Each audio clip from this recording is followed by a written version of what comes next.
ஒரே மேடையில் விவாதிக்க அண்ணாமலை தயாரா? நாங்கள் தயார். வெடிகுண்டெல்லாம் அவர் கால் தூசு கூட தொட முடியாது.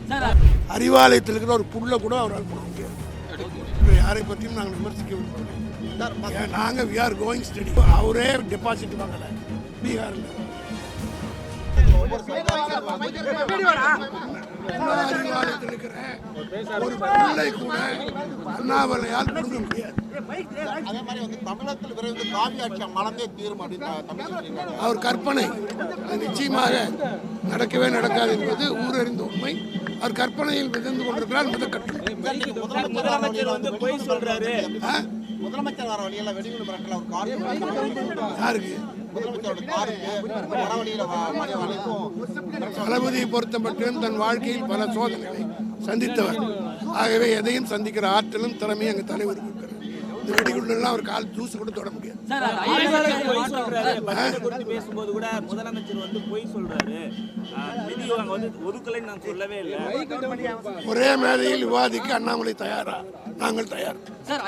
அதிமுக அறிவிச்சிருக்காங்க தமிழகத்தில்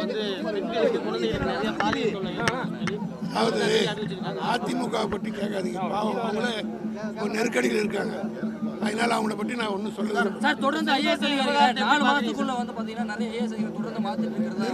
நிர்வாகத்தினுடைய நலன் கருதி பல மாற்றங்களை செய்வார்கள்.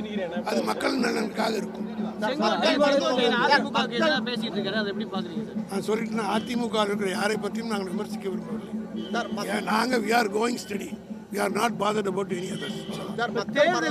மோடி 10 வருஷம் முன்னாடி கொண்டு வந்தார். அதை பார்த்து காப்பி அடிக்கிற முதலமைச்சர் மக்கள் மருந்தகம் பிரதமர் மோடி கொண்டு வந்த திட்டத்தை இப்ப காப்பி அடிக்கிறாங்க.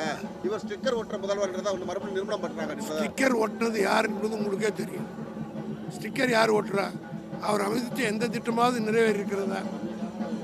வீடு திட்டம்னு சொன்னார், 1 லட்சம் கொடுத்தார், 12 லட்சம் அரசாங்கம் செலவு பண்ணி கொடுத்தார். ஆக அதை பற்றி டீட்டெயிலாக சொல்லணும்னா தனி பிரஸ் கான்ஃபரன்ஸ். நடிகர் விஜய்க்கு தமிழகம் முழுவதும் 15-20% வாக்குகள் இருக்கிறான்னு சொல்லி அவங்க தரப்புல சொல்லப்படுது. அதை பற்றி நான் தேர்தல் வியூக நிபுணர் திரு பிரசாந்த் கிஷோர் சந்திக்கிறாரு. பணியாற்றினவர் அவரே பீகாருக்கு எதிரான ஒரு நிலைப்பாடு அவரே டெபாசிட் வாங்கலை பீகாரில். அதனால அதை பற்றி நான் ஒன்று சொல்றேன். அவரே டெபாசிட் வாங்கலையே பீகாரில். அண்ணாமலை தொடர்ந்து திமுக மீது குற்றச்சாட்டு முன்வைக்கிறார். அவர் ஒவ்வொரு செங்கலையும் கரெக்டாக அதான் சொன்னேனே, அறிவாலயத்தில் இருக்கிற ஒரு புல்ல கூட அவரால் போட முடியாது.